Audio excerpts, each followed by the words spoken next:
Here's to you, dear listeners, and welcome back to another episode of Metal Gear Monday's Revengeance, where you'll find your favorite conversations around Metal Gear and Kojima-related content delivered to you to tactical podcast action. I'm your host, Warren Minix, and with me, as always, twins at birth, Mr. Chris Hampton. How we doing, bud? Oh, actually, he's Mr. Mute Boy. Hey. How's it going? Hi, Chris. Hey, just call me Francis the Mute. I like it. Yes. In the comatorium. There's my deep Mars Volta reference for the day. I was just going to say a Mars Volta album. Yeah. And of course, the other half of this twin duo, Tori Cortez. What's up? You know, I'm sensing something about your future. I think you are in grave peril of getting dunked on in this episode. And that's my prophecy. Oh no. I guess we're going to have to get started. I don't know what else to say. So this is episode 4 of our Metal Gear Solid Portable Ops edition for Metal Gear Monday's Revengeance. Today is a character-focused episode. And like we had discussed, if you had listened way back. If you had taken the time to listen, God. When we drop sort of like what we're going to do for this season, we tried to do, break it down. There was a lot more meaty characters in some of the console releases. So with this being a PSP release, we're going to do a good guys episode and a bad guys episode. This particular episode will be the good guys. Unfortunately, probably not going to be that long of an episode. You guys will obviously notice that when you look at the runtime of this ep. However, there is some interesting good guys in this game, as well as some new introductions of characters that will run lengthwise in the series that we'll see a lot. I will say when we get to the bad guys episode is where we'll probably have most of the meat for some of the character stuff, because Gene and Cunningham and Null, Python, these guys have some pretty cool shit, especially Elisa and Ursula as well. But we're talking good guys today. And before we get started, Chris, anything you want to just get off your chest or anything before we get started? You got some good character stuff you can't wait to drop? Yeah. Yeah, I guess if you get a job out there and you're hiring, your boy just got laid off this week. So Chris needs a helping hand, friends. Yes. Yeah. Chris was on assignment, and he is back, obviously, as you have just heard his smooth voice. But yeah, so there you go. If your boy needs a job, let's put it that way. Yeah, your boy needs a job. So my absence from the last episode was, I got laid off, but I'm back. There he is. Yeah, if you're looking for a good client services manager in the digital media space, hit me up.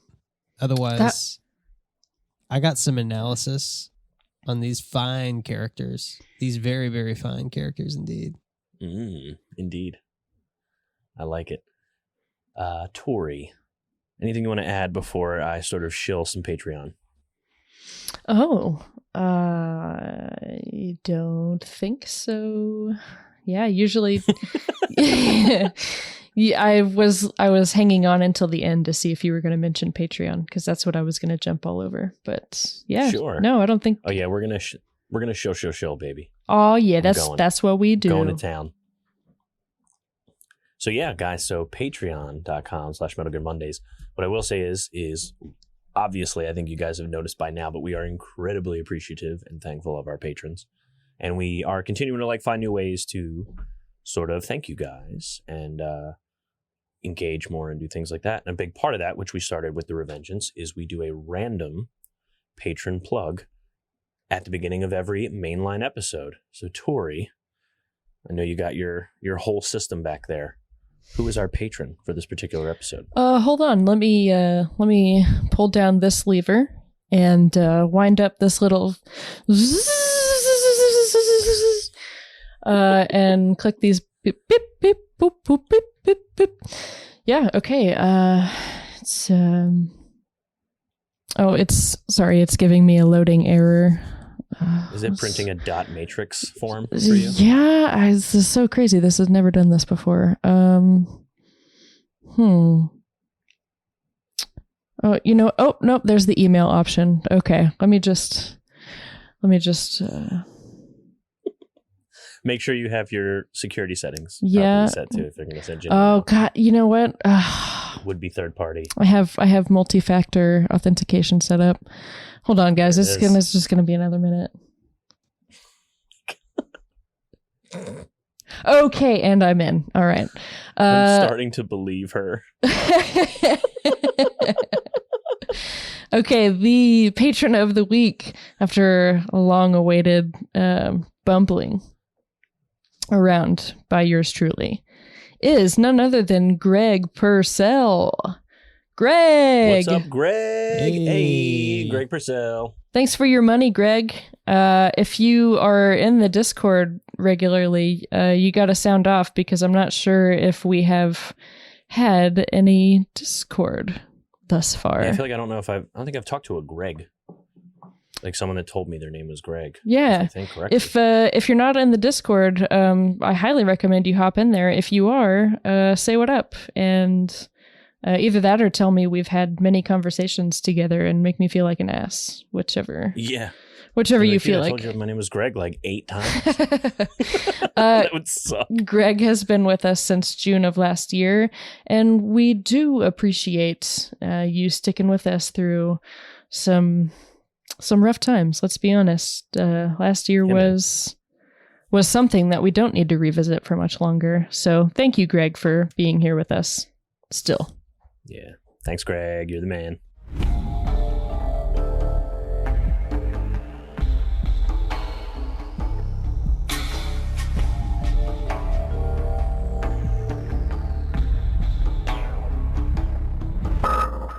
All right, y'all.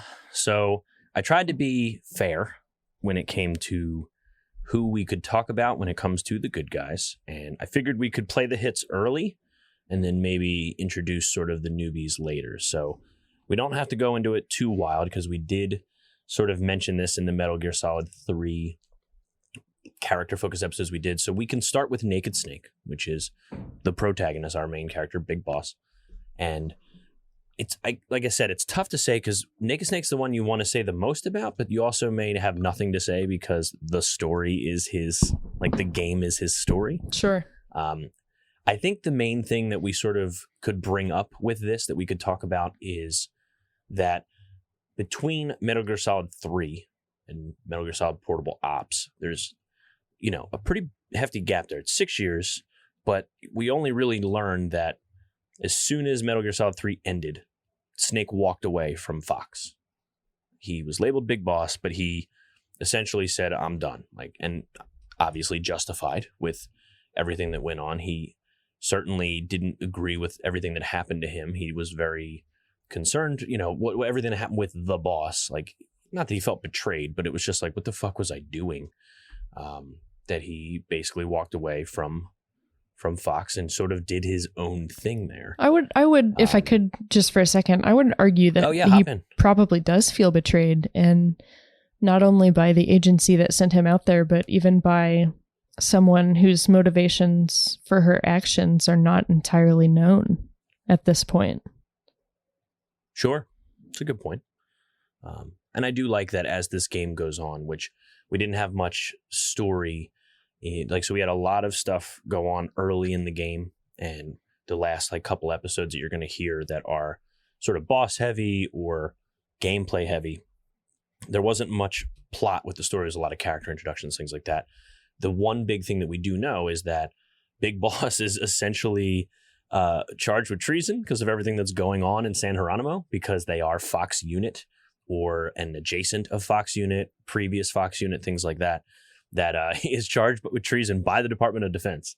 So he is legitimately motivated to sort of not only dissolve this coup or whatever it is going on in this, but he has to, kill off those that sort of get in his way and clear his name, which I think is a pretty pretty good way to get him back sort of from essentially walking away from everything.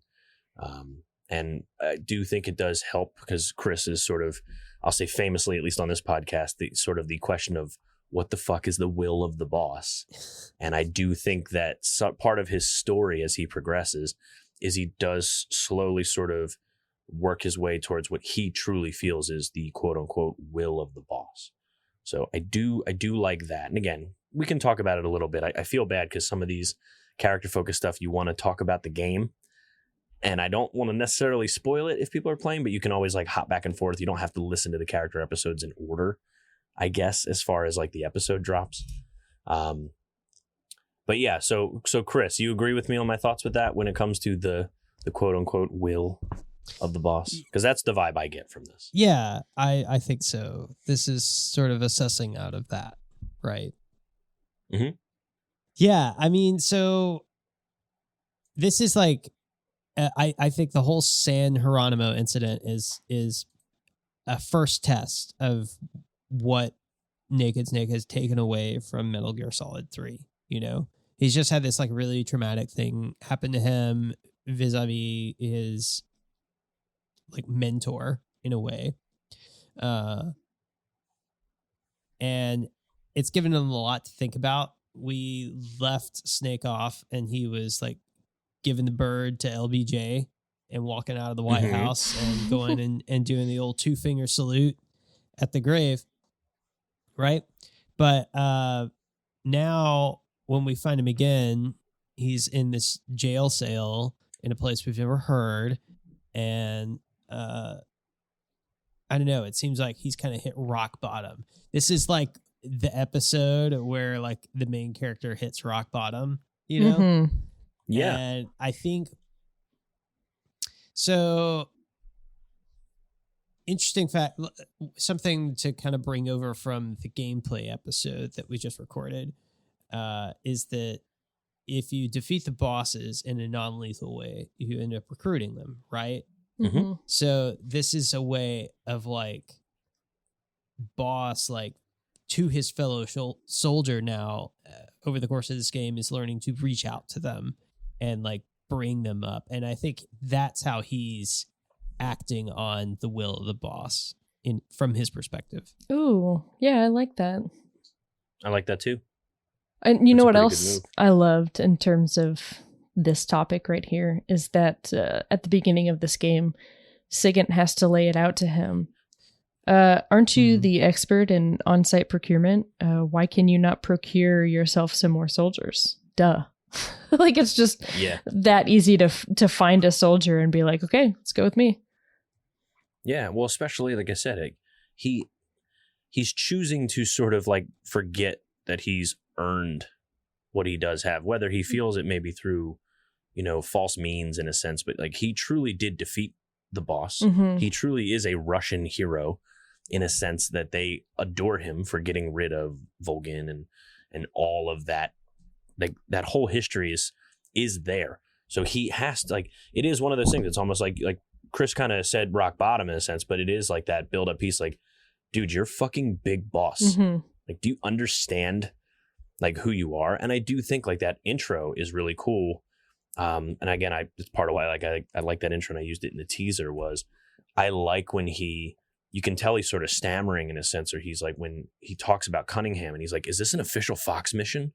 Like I liked how he was just like, he fucking like tried to throw it all. Like he wanted to forget anything he's ever done. Like when it came to this. So that was pretty cool. Like he almost doesn't believe Fox still exists in a sense. You know what I mean? Like where's Zero? Like he just fucking catch me up here, which I think that's pretty good. And I like the journey that Snake sort of goes on. Mm-hmm. And we can talk about it when we get to Gene. But again, I don't want to say spoilers because I hope you guys have played this game by the time you're listening to these episodes, but it's really funny that Gene is trying to do Army Heaven. You know what I mean? So Big Boss definitely takes a page out of Gene's book to build towards Outer Heaven, which sure, it's a little on the nose, but for Kojima, like a Metal Gear game, that's really not that on the nose. Well, not only that, it could be a lot worse, you know? Yeah, that's true. I had similar thoughts like, oh, how clever or how original. But when you think about it in terms of a chronological context, it's kind of his, he took the principles he liked from it, and I think the outer heaven refers to the fact that he wants no part of this army heaven that Gene has concocted. Right. So at least that's how I read it. Maybe that in and of itself is on the nose, but I just remember playing the game and reading that or I guess hearing, because that was a cutscene. That was a cutscene, yeah, the Army Heaven one, and they like give it a beat. Yeah. My own Army Heaven. Right. It's like, oh god, like my whole body rolled. Yeah. I was just gonna say I don't know if my eyes have ever rolled harder in this series.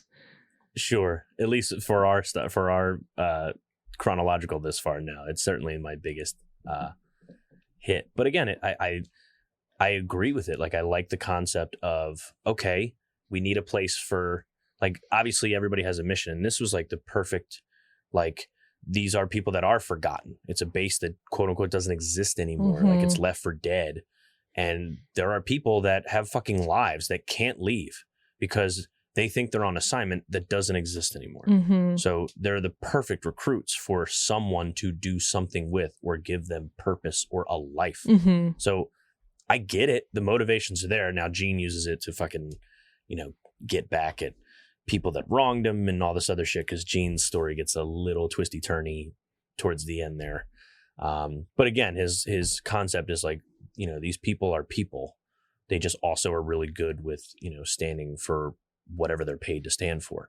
So like, I get that. So I do, by the time we get through the end of the story, it is a nice sort of character arc to, even if it's only like a half of the arc that we get to when we get to 5, it does feel like a pretty good like stepping stone for them to take Peace Walker and then to take Ground Zeroes. Like, it actually feels like it was written ahead of time. Like, they were really good foundational pieces in this game, which again is part of why at least it's fun to talk about some of these characters, because the story and the character growth is easily the best part of this game. Absolutely. Even if it is, sort of may not have the pull of, killing boss at the end of 3, but like, it still felt organic. It didn't feel like cheap just to like, it didn't feel like they were just like, all right, we got to get him here. And he's just, as long as he fucking says outer heaven by the end of this, I'm happy. It didn't feel like that. It felt natural. It felt right in as far as the gameplay is there. Which I can't really say for the Fox unit people, and we can move to that if you want, if there's nothing else you guys want to throw in real quick about Snake. But I will be moving to the Fox unit next, if that's okay with you. You guys have any last thoughts on Snake before we slide over? I mean, No. I think it's interesting to see Snake grow in sort of a dynamic way. And this is the transition of Snake becoming the big boss. Right. That we know. Like, actually, not just by title, correct? Right. Like, inside, he experiences a change over the course of this game. And that's really nice. And I think it's done super well. So kudos to Ryan and the team for writing a really good narrative for Snake in this game. Yeah, it is satisfying. And I was going to bring that up. The writing on this is, like you were saying, Warren, it's really powerful. And I'm glad this concept of soldiers being taken for granted and treated as tools rather than humans is a topic that should be visited more. It's just another one of those things that you want to thank Kojima directly, because Kojima seems to point out all those things that maybe are on the peripheries of most people's existence or reality, I suppose. Sure. And I think that's opening my mind up to, our realities and how I'm seeing that played out IRL, so to speak. I just wanted to give major kudos and props to the whole team for that too, because I thought it was done so organically, and the transition of Jonathan specifically, I know we're going to get to him pretty soon, but I just want to say his progression from enemy soldier to a soldier who's fighting for himself is just... Yeah, talk about like, what a great character with just a mask on the whole time. Oh, exactly. Like, you have no fucking idea about this guy. Like, it's really cool. I totally agree. Yeah.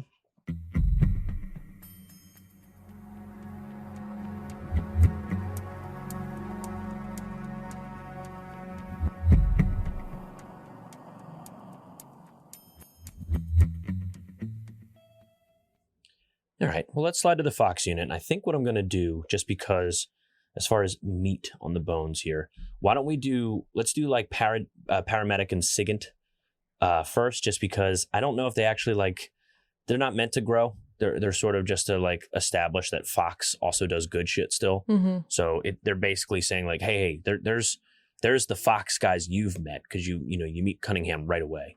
And he was a CIA interrogation that says he's here on an official Fox mission, that kind of stuff.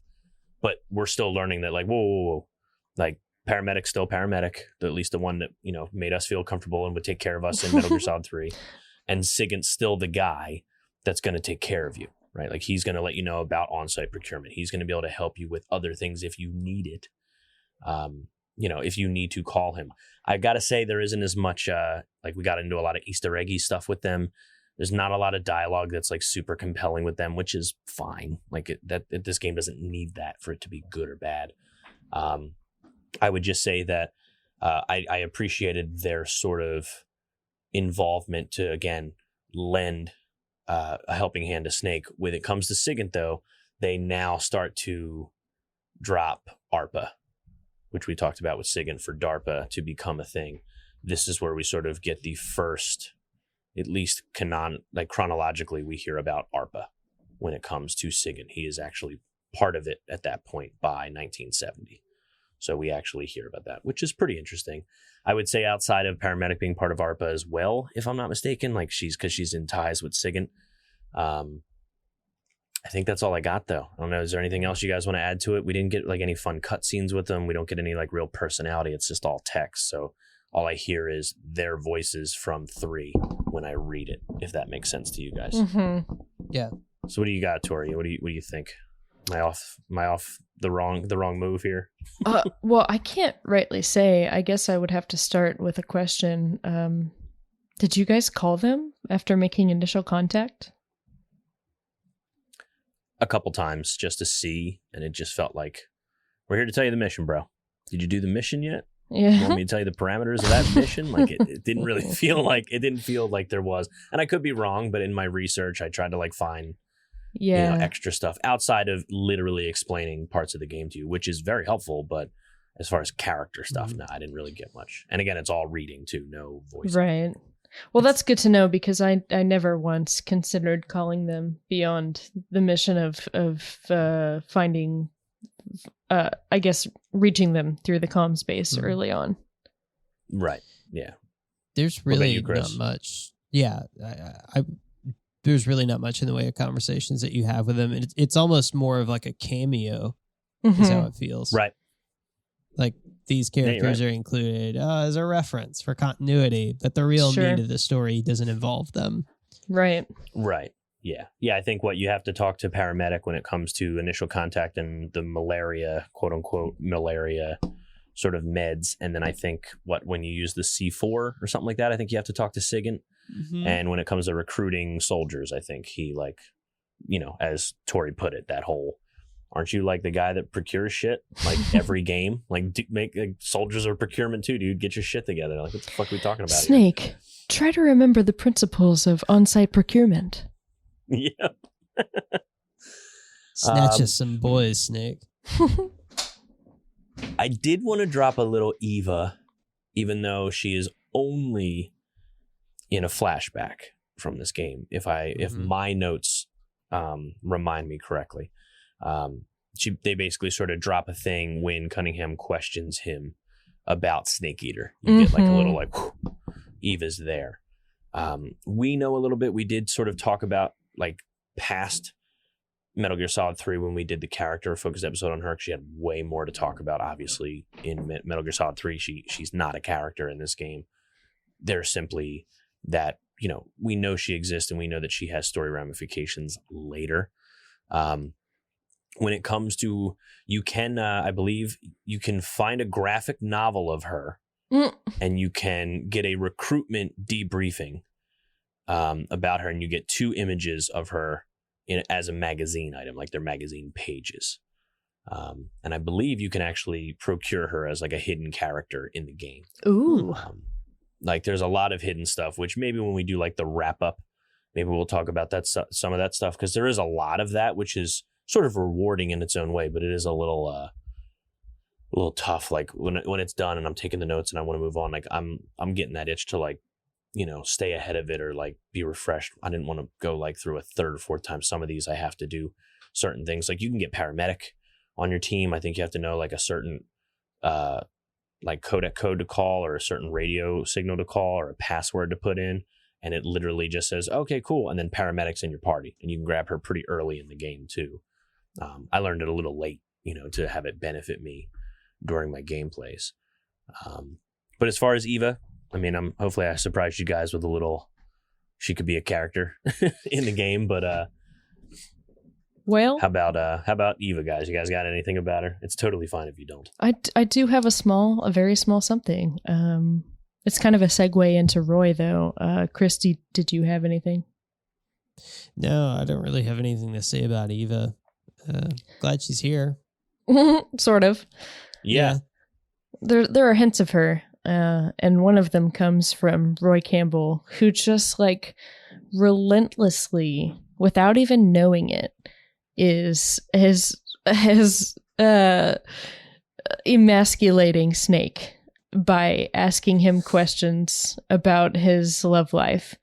Just saying, "Oh, you got a girl in your life or something like that," and Snake's like, not really. And he's like, "Oh, well, don't feel bad, buddy. I'm sure there's someone out there for you." And Snake's like, "Well, actually, there was somebody, but she disappeared." And Roy just goes on to like he talks himself into a hole, almost just making the situation worse by assuming a legend like Big Boss would have no problem getting a woman. And then, here we are with knowledge of what happened in Snake Eater. And it's just kind of a funny allusion to what we know as the player of both games. True. That's a very good point. Yeah, Roy, I will say before we slide into Roy. Ew. I know, kind of gross, but whatever. We're talking about Eva. I gotta say, I do want to just do a quick little Zero check-in, because I guess we officially know by the end of this game that Zero like conspired with Ocelot to get the rest of the Philosopher's Legacy, which is why Fox obviously knows about it and Cunningham's obsessed with it. But I didn't know what to do because it is like a cameo again with Ocelot. I'm just going to always treat him like a bad guy. So when we bring up Ocelot, maybe we're just going to talk about him in the bad guys episode regardless, even though his involvement is with Zero, because they sort of, Ocelot is a tool for Zero to manipulate Gene in this whole rebellion and the new Metal Gear. Like this is when it starts getting a little wild, and I'll make sure to address it in really good detail when we get to that story part and when we get to Gene. I'll make sure that I know it perfectly. I'm doing like mental calculations from that statement. So Ocelot is a tool for Gene to manipulate. No, for Zero to manipulate Gene. For Zero to manipulate Gene. Okay. That's what he wants to do. However, it's, but that puts the CIA director in like a weird position because of the nuclear launch. And Ocelot's usually like the smartest guy in the room for the most part, but it's interesting. Like they talk about the co-conspirator and just, I don't know. It's hard to keep up with, but the reason why I want to like Zero is always going to be like tied to every game in any way, shape or form, because he is so closely bound to Naked Snake and Big Boss. And I do like the fact that when they mention him and things like that, like he really doesn't get a lot of chat. It's more of just like, oh yeah, Fox unit. So you're automatically going to think of Zero. But again, what we know about Zero is he's also secretly simultaneously running creating XOF and doing all this other stuff that we're going to bring up in future games that technically retcon all the shit we are talking about now. Oh, the retcons. Yeah, and again, maybe it's not a retcon, but I don't know a better word for it. It basically says like all the shit you knew that was happening, here's why it happened, or here's how it happened, right? But I gotta say, Zero is usually the one that would tie the most. But I think what makes the Roy Campbell of it that we talked about, we'll segue to him real quick, is because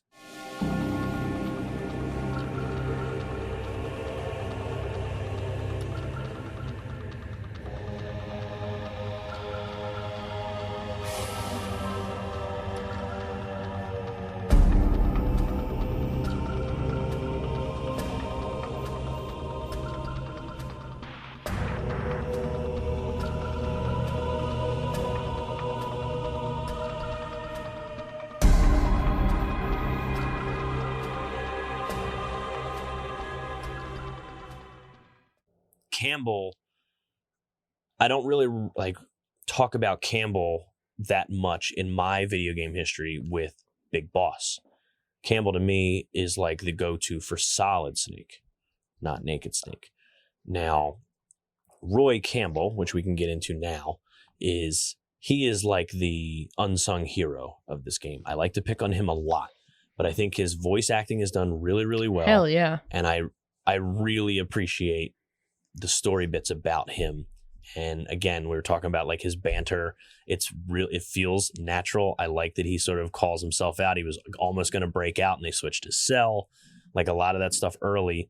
But then also we get to a part of the game where Snake is captured and being interrogated. So Campbell sort of takes the lead and saying like, well, we got to get Snake back. So he gets involved with actually, running his own thing. And we know a little bit about him, because he says that he was a Green Beret that was part of the CIA that was sent to San Geronimo to figure everything out. He got ambushed by Fox people, which they're supposed to be working together. So he's there. He goes, Fort Bragg, I think is where he's dispatched out of. And the rogue Fox unit essentially kills his whole team, throws him in prison, and throws away the key. And, does the normal Cunningham thing, bust their genitals up, fuck their legs up, does whatever he has to do to get his info. But I don't know. I really like Campbell in this a lot. And I don't know. I feel like from our other episodes we've recorded, I feel like I'm not alone in this. Chris, how do you like Campbell, at least as an introduction chronologically to Campbell? Campbell's a badass, man. Hell yeah. Right? I'd kick a beer back and listen to some Creedence with this guy all day long. Yeah. He seems like he would listen to that too. Yeah. He's big time. Yeah. Campbell's a cool guy, and I don't know. It's cool to see him and Snake interact. Especially being someone who played a lot of Metal Gear Solid in my younger years, and saw Campbell as this older dude. Yeah. This is like the young guy, and like it really does a good job of coloring in those references from the first game. I think that the writers were paying attention to those details and tried to make it fit in the headcanon of our memories of Metal Gear Solid. That like, oh yeah, Roy Campbell, here he is, he's back. And this is like him doing that stuff that he talked about. Like he served under Big Boss, here he is serving under Big Boss. And the interesting thing about this that just popped into my mind is what I think is interesting about their relationship is that they really seem to be equals working together. They both have something to bring to the table. As we see at the very beginning of this game, Roy Campbell is a badass. He fights his way through malaria and helps Snake to the best of his ability. And just like you guys are saying, to see him as a young lad and fostering this kind of awe-inspired mentee relationship with Big Boss, even though he is actively helping him carry out his missions, is just a fun dynamic, I think, for the player to see after getting to know older Roy Campbell, as Chris said. Yeah. And for all the nerds that are hopefully listening to this wanting some legit facts. So Campbell was a Marine. He was in the 5th Marine Regiment. We do know that he is the father of Meryl, Silverberg that we will meet later. So a fun tidbit that I, in my research. So in the Marines, Campbell was a truck driver, and he and his younger brother fell in love with the same woman. Oh. He stepped aside for his brother's sake and joined the Green Berets as a convenient excuse. Oh, dude. Oh, Roy. Which is, okay, guy's got a heart, right? That's pretty cool. So, and again, I like to hear that he and Snake were both Green Berets, too. That brings into context his needing to pry into Snake's love life. That's interesting. A little bit. It's an interesting bit of information to have. Exactly. I like it, though. But yeah, so I'm you're right, though. This is like a pretty, like a nice, I think this is a pretty nice introduction to someone like Campbell, who actually is like a pretty heavy in some of the future games as far as chronology is concerned. I like it. I like that they set him up as essentially, in an extent, like an equal to Snake. I totally agree with you guys. I think that's great. And I love that he was running his own ops. He was a go-to guy for something along the lines of, go figure out a former nuclear, missile base with the Cuban Missile Crisis. Like, so he obviously had some pull, with his accreditations and everything. So I really did enjoy that. And he holds his own for the entirety of the game. Yeah, he does. I think it totally justifies why he is fucking Colonel Campbell later. Like, I totally agree with it. It's the fucking best. Can we just talk about how great the voice acting was for him, though? Like, it's really good. For a younger really Roy good. Campbell, it's spot on. That seems to be common. When we even talked about Hader doing his own rendition of this different character, but supposed to be a clone, so the same character. Like, I really do appreciate the voice acting. Is, like I said, the cutscenes and the story of this game are pretty solid, well-rounded, and I can't wait to sort of talk about some of the other characters that, again, like Elisa. With what we know about her and Ursula, I'm going to treat them as a bad guy just because she technically is in cahoots with Jean, even if she isn't. Yeah, you know what I mean? Okay, that's fair. I actually did put in the notes here. Are we not going to talk about Elisa? But okay, that makes sense. I want to, but why she's at San Geronimo is because of Jean. So I'm going to treat that, and we'll tie that to Ursula later. That's fair. I didn't know how to do that, but again, it makes for a compelling character, the fact that we even have to have that conversation about, is she a good guy or a bad guy? Show. More bits to that. Now, I think those are like the biggest heavies that maybe have some tie-in to other games. Now we sort of hit like these tertiary characters that may or may not matter outside in the grand scheme of the story. And I even dropped like a couple other names that aren't, they're not really big deals outside of our favorite boy, of course, is Jonathan.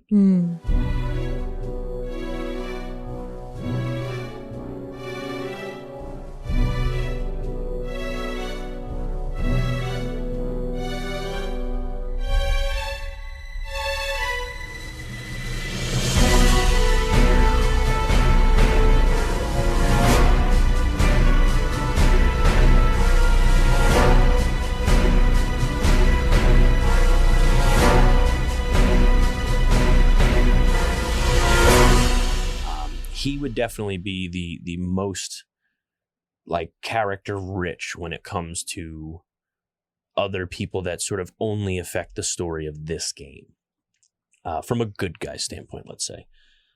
So my big issue is I think I'm going to actually let Tori do a little bit of chat about Jonathan at first, if that's okay with you, Tori. Sure. Just because you definitely spoke to me about you really enjoyed Jonathan's arc and a little bit about him. So I'd rather let you have a chance to do a little chit chat about him. Sure. I'll chime in. Sure. I don't know. Jonathan has a lot of heart, I think. And it makes sense that they would start him out as your first soldier recruit, because our goal at that point was to find a soldier who might have been dissatisfied under his commander at the time. And what we got in the cutscene immediately after capturing him was the opposite of that. He seemed loyal to Jean until the end. That is, until Big Boss proved that he was indeed Big Boss, and that, you know, his credentials sort of speak for themselves. And after that point, Jonathan can only, you know, his only option at that point is to take Big Boss's word that Gene is not up to the things that he says he is. And that makes me appreciate Jonathan on a lot of levels, because, you know, he was ready to, it seemed like via the voice acting, maybe that's a great credit to the voice acting in general, but he seemed like he was ready to die on the Gene Hill. And just as convincingly, once he had decided, okay, maybe Big Boss definitely knows what he's talking about and would be a better person to follow, he has just as much loyalty to Big Boss, if not more. I mean, this is, like you said at the beginning of this episode, Jonathan is the right-hand guy. He's there for you when you need him. He is, I will say this about my experience with Jonathan. I loved playing as him, but when things started getting dicey towards the end of the game, I really wanted to reserve him because I wanted to protect him. Yeah. And you know, if you lose a soldier in battle, that's it. Yeah. And that's, well, okay. I'm not gonna get into later things in the game, but let's just say it was my number one mission to protect this boy. Yeah. That's awesome. That's a good thing, though. I had a similar reaction, but so Jonathan fell in battle near the end of the game, and I had like a pretty emotional moment about it. I was like sad. Dude, same. Very, very, very hard. Same. It was a Red Dead Redemption moment.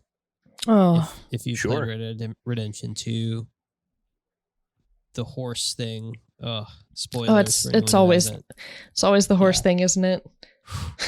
But very similar, just gut wrenching.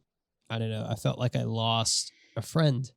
Yeah, I get that. It was, the impact that Jonathan had on me was surprising, because that's exactly right, Chris. He's there with you the whole time. He's, you know, he appears in some cutscenes. I really appreciated this about the game, actually. They stuck to the continuity of, no, you're out there with Team Alpha. So in the cutscenes, when you're sneaking into a place where it shows Snake overhearing some bit of information, Jonathan is nearly always there with him. And that I think helped lend this feeling of camaraderie for Jonathan to me, because he's just like, you see he's there with Snake, and he's, I think, the one who expresses the most concern when Snake ends up imprisoned, I suppose would be the best word for it. He and Roy specifically, but I don't know. Jonathan's just the best. He's like brother status. Mm-hmm. Yeah.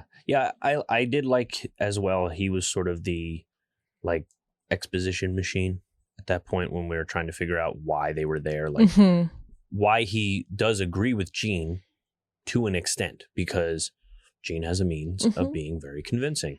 And again, the concept of, you guys are forgotten by your country, you're left for dead, essentially. Nobody cares who or where you are. And, you know, I think, if I'm not mistaken, I liked his little concept of like, I am part of a group of people that want to just find a place to call home. Exactly.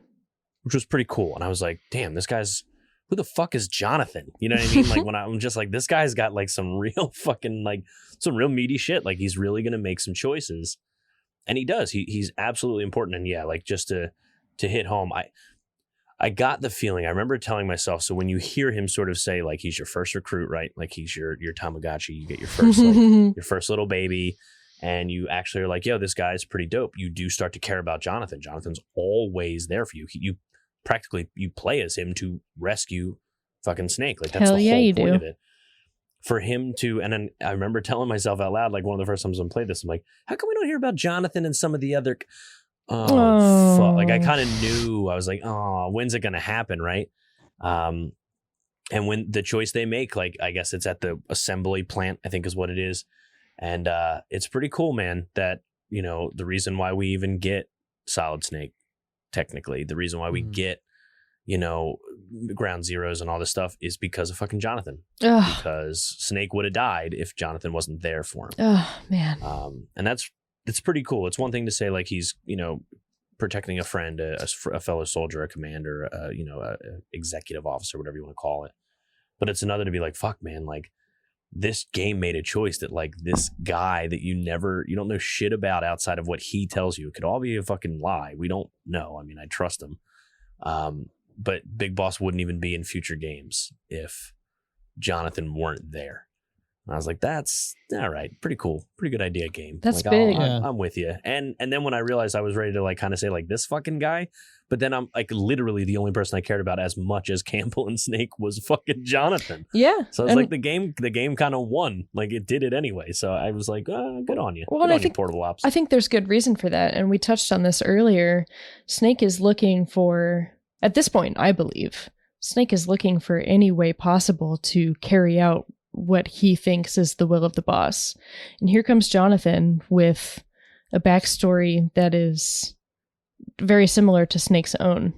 He's been betrayed by the people who he thought were having his back.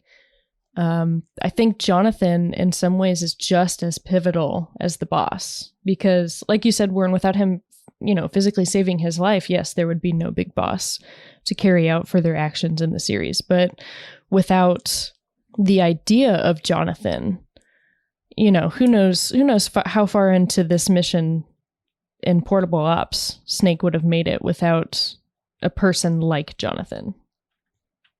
Agreed. And he's a good template for, like, who deserves to be in outer heaven whenever it becomes a thing, in my opinion. So I totally agree. Now, outside of Jonathan, we do have, like I said, I tried to do some hunting. We could argue that Skoronsky is a good guy since he's a Russian, but I think at the end of the day, he's, sort of right down the middle of, like, he's the enemy of my enemy is my friend kind of a guy. Mm-hmm. So I can't really do that. And then we do have, I think this is more from the non-canonical stuff, but just in case some people would be like, how come we didn't bring them up? We could talk about Taliko and Venus, if you guys know about these characters. I don't know if they're only in Portable Ops Plus or not, but Taliko is like a character you can get, or they mention him in Acid or things like that, but they are around and can be recruited in Portable Ops. So there's nothing like too super crazy about it. It's just one is a member of the hostage rescue team from the FBI. So obviously there's just sort of world building saying that there's other stuff going around. And Taliko in itself, I guess it's a merger of the names. So the American father, Japanese mother, her name was supposed to be Taruko, meant shining child, excuse me. But a typo rendered it Taliko. So fun little piece there. And then I think Venus, if I'm not mistaken, the reason why I put this one down is this one's more of a fan favorite. This is like a big Acid character, or at least someone that drives a little bit of the plot, even though it's Acid we're talking about. So I say plot in quotes there. But they mentioned the Saint Logic incident. She is a Model 3 soldier, and she became a secret FBI private assassin. But this is another character that you can get in Portable Ops. So they're also dropping these other characters later. And what's, at least as far as when people talk about her, I think the reason why she's like a fan favorite, she's only in Plus, but all of her stats are A. Oh shit! So she's good at it. She's the best at everything all the time. Dang. And she has she has awesome. Her stamina is like twice as high as any other characters. She doesn't have a lot of life, but she doesn't need it because she can outrun anything, and she's like the best at everything. Let's just put it that way. So I know that she's got her own. I mean, she's also, think of what a character named Venus, who's like this robotic soldier. Think of what that character would probably look like in your head, since it's in a Kojima game. And that's what Venus looks like. So just to throw it out there, even though she's part of Portable Ops Plus, which is confirmed not canon. So like any added bits we get in Portable Ops Plus does not count. Like it always has the little flag of like, this doesn't count. Acid, this They are not to drive new details, quote unquote. So can we talk about that for a minute since we've got a little time to fill? Yeah. So we've teased at this since the first Ryan interview that we recorded. There are reports, I guess, or opinions that Portable Ops in and of itself is not even Portable Ops Plus, but Portable Ops is not canon. And can you guys conjecture at why that is? Because I'm sold on the fact that it is canon. It's like setting up some very real things that come down the line. So I think, go ahead, Chris. Yeah, by all means. Well, my only understanding of it is that it's just not a Hideo Kojima game. Oh, so no Hideo means no video game. Yeah, and I guess that would also include like Metal Gear Survive under that definition. I don't know. I might be off on that because I'm not sure where Survive falls under. Well, Survive also takes place in another fucking dimension. If you watch the opening 10 minutes of that game, it's so fucking dumb. Sorry. You know what? If Fingers ends up listening to this, he said he liked Survive. I'm not saying you're wrong, dude. But I don't know. It's just, as a Metal Gear fan, it was tough to enjoy that game. If I recall correctly, he said something along the lines of, "It's valid as a game, and it was fine, yeah, but it's not like the other Metal Gear Solid games." Right. So Konami is also owner in part of this IP, is it not? Yeah. Oh no. Anything Metal Gear is going to have Konami attached to it. So by that standard, wait, Konami. Konami made Portable Ops, right? Correct. Okay. Yeah. Konami is going to be attached to everything, even if Hideo is not. Okay. So by that standard, by that one definition, I'm sure of many that designates anything canon. By that definition alone, it's still technically canon, right? Yes, and it was made by Kojima Productions. It just wasn't directed by Hideo Kojima. So without calling anybody out, but like the fanboys, the Hideo fanboys, my understanding. We have your names and addresses.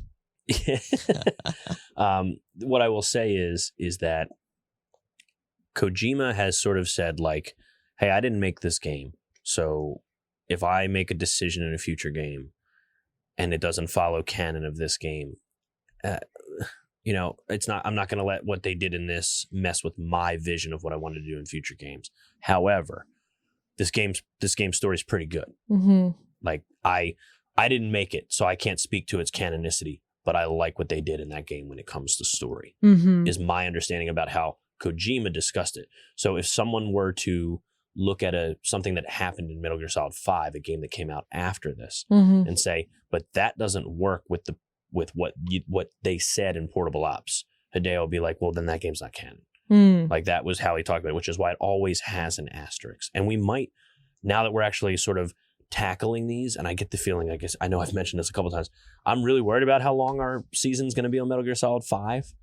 But I know that that's like the biggest game that came out after this. And I think if we dig enough, we probably will find a few things that are going to basically disagree with the canon of Portable Ops.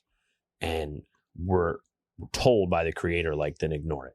But you know what? 5, you know what I mean? There are several things within Guns of the Patriots that disagree with Sons of Liberty. So agreed. Isn't it also true that, as great as Kojima is and as great as the writing is and lots of installments of the series, I won't say all of them, maybe. Right. But isn't it also true that Kojima and team have made concessions here and there just, for, if not for making a more seemingly convoluted story, just making that iteration of the series the best it can be, because I feel like that's been Kojima's habit, I suppose, or practice with the series. Whatever makes the most interesting game, maybe, is what he feels like doing. And if it doesn't exactly line up story-wise, no big deal, because most people don't understand the story anyway. Yeah. Yeah. Well, so I also get nervous too. So you brought up Sons of Liberty. Sons of Liberty is tough to sometimes and I am in no way defending Kojima. Sorry, bud. Kojima, my best friend. But a lot of times when it comes to like Guns of the Patriots, because it's the only game, I guess, not the only game, I guess we have Revengeance, but like a story heavy game that came out after Sons of Liberty, which is like one of the later installments chronologically wise.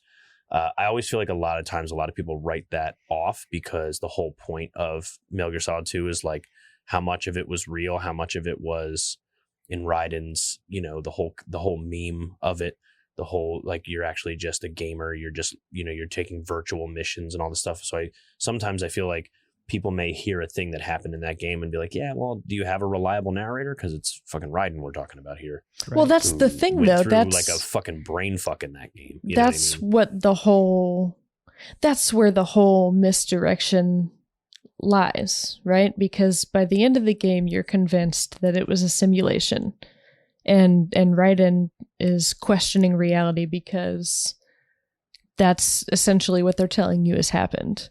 And right, and that's the difference. Is did they tell us that's what happened, or is that what happened? Well, that's what I'm saying. Like, yeah, you can take that at face value, or you can choose to question that. But did Guns of the Patriots provide a good enough fork in the path to really reliably say that's what was really going on while we were playing as Raiden? Do you know what I mean? Like, it's such a jarring change, and they don't, in my mind, they didn't provide a whole lot of, well, here's why we chose to go down this path. Here's what was actually, there's been so much retconning throughout the series. Why could they not have done that better from Sons of the Patriots, or I'm sorry, God, Sons of Liberty to Guns of the Patriots? Sure. Well, especially when there's a prequel in between them. Right, as exactly. far as development, so they exclusively strengthened parts of the story and characters. Yeah, I totally agree. And unfortunately, in 15 years' time, when we get to Metal Gear Solid 4, with how many games we have in between now and then, but you're right. I mean, I would say 4 is probably where I'm the least confident in my memory of the story. I remember the beats of it because it's probably the one I've played the longest ago out of the console games. Okay. Because I definitely liked playing the NES ones and stuff probably in the last 5 years, but I probably played Metal Gear Solid 4 maybe 2 or 3 years after it came out. Okay. And then I played Metal Gear Solid 5 when it came out. Okay. So I would probably say my least confident in those beats, but I do remember playing and just being like, am I dumb or am I misremembering? Because I wasn't a big lore nerd. But the whole point of Metal Gear Solid 4 is they make a strong choice to be like, and we're wrapping it up. We are making decisions and they are final because we are done here is what they tried to sort of establish with everything. And some of it fucking hit amazingly. And some of it I was just like, wait, what? Was that really true? You know what I mean? That's very fair. Yeah, you make a good point because I'm sure the added strain of trying to wrap up a series is incredibly expansive, I guess, is the best way to describe it, as the Metal Gear series. Wrapping it up is not going to be easy, and especially if you're trying to do it well, I guess we can't say all of a sudden because he teased wrapping it up for a while, but know, I'm sure there's a reason why it took that long too, because how can you wrap up a series after creating so many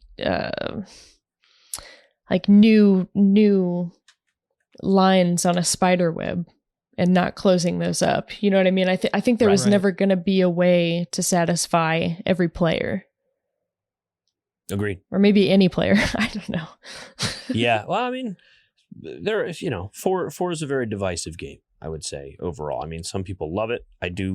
I do think it's a pretty good wrap up considering it's hard to end a story. Like usually a show's really good if it ends well or if it ends at all. Yeah. Same with a good book, same with a good movie.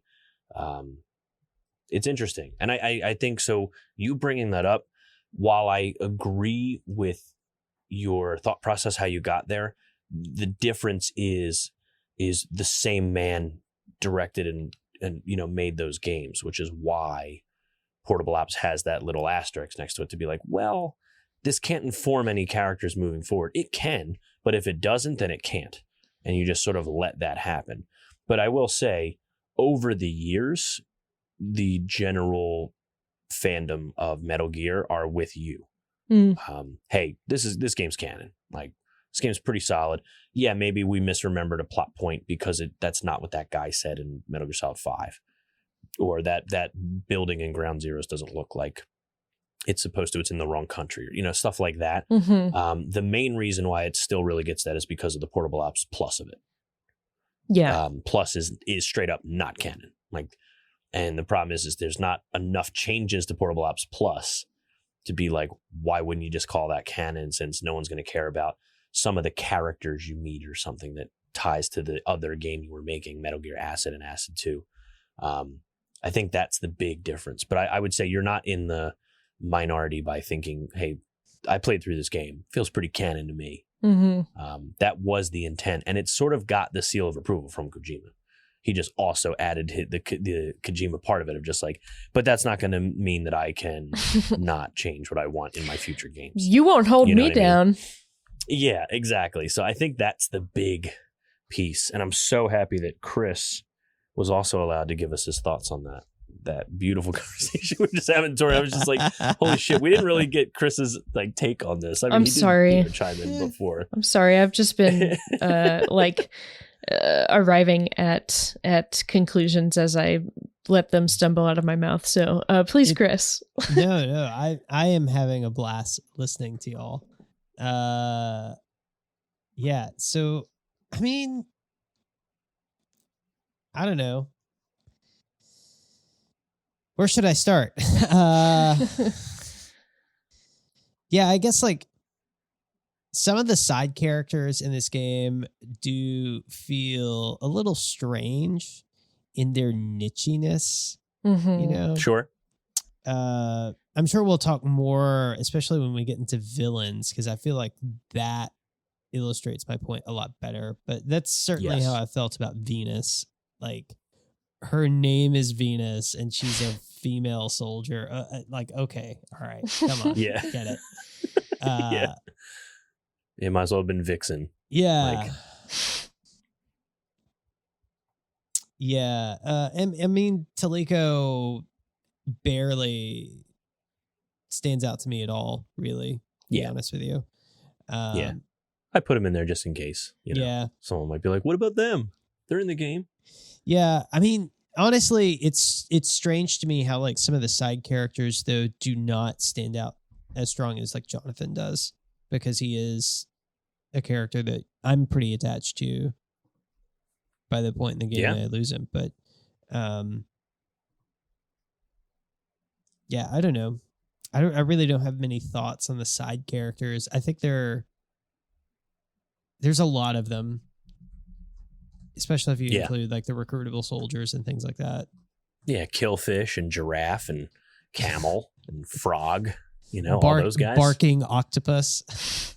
Barking Octopus. What was it? There was a Mega Shark. I talked about in one of the previous episodes. I think Big Mouth Shark or something like that. I'm like, what the fuck? There are was these code names? Some ridiculous one that either my brother Chase or Alex sent. It was just an insane combination. Like at least 3 names. Killfish was a good one too. I saw later. Killfish. I'm like, okay. I wish I could remember it. Chris, as far as canonicity outside of your little preamble there, where's your headcanon? Does your headcanon include this game? Yeah, absolutely. I like it. It's good. It deserves to be there. All right. It helps me color in my overall experience and of Metal Gear as a series, and that's why it's in my headcanon. And I like to agree. And I think we all know Nice. where Tori stands on this. Yeah, you better. With that said, though, guys, I think this wraps up another episode of Metal Gear Monday's Revengeance Portable Ops. Is there anything else you guys want to chime in before we do our little outro? No. Hashtag, where's Jonathan? That's how I feel about that. Oh, no. I had just forgotten about it. Sorry. So yeah, guys. So this wraps up another episode of Metal Gear Monday's Revengeance Portable Ops Edition. Again, everybody that's been listening, we absolutely appreciate it. If you want to give us any rating or reviewing on wherever you guys download or listen to this, it would be incredibly helpful. I will also make it a point, if you are listening to us on YouTube, comment, give it a like. And if you guys would consider subscribing, we'd absolutely appreciate it, because maybe it will give us a little bit of a drive to add some YouTube content out there as well. But we see you. We love you. YouTube people. Hi, YouTube. We will give you guys credit. We are here for you. Patreon, you can hit us up at Metal Gear Mondays on Patreon. Again, we absolutely adore our patrons. You guys are incredibly helpful and probably the reason why the show is still going after all the changes that have gone on in the last year or so. You want to hit up merch, go to bit.ly/MGM store. You can catch us on Metal Gear Mondays when it comes to all of the social medias outside of Twitter, of course, because of the character limit, Metal Gear Monday. You can go to metalgearmondays.com and you can check out past and current hosts and awesome stuff there. Outside of that, Chris, where can people find you on the internet? Y'all can't find me on the internet. Got it. You can find me standing in the bread line somewhere. But really, I guess you can find me on the Discord or in the bio section of metalgearmondays.com. What about you, Tori, when it comes to the interwebs? Hey, you can find me crying in a corner about how much I love Jonathan. Other than that, you could just type Young Neil, YNGNEIL, into the old, well, you guys know the one, the search bar that's really popular, and it owns everything. It owns our lives now. Yeah, you could just pop that into the search bar and I'm sure something will come up. All right. You can find me at Warminix on all of the social medias. If you are into gamer tags, I'm Untaggable Gamer. And outside of that, I think it's time to let it rip, Jack.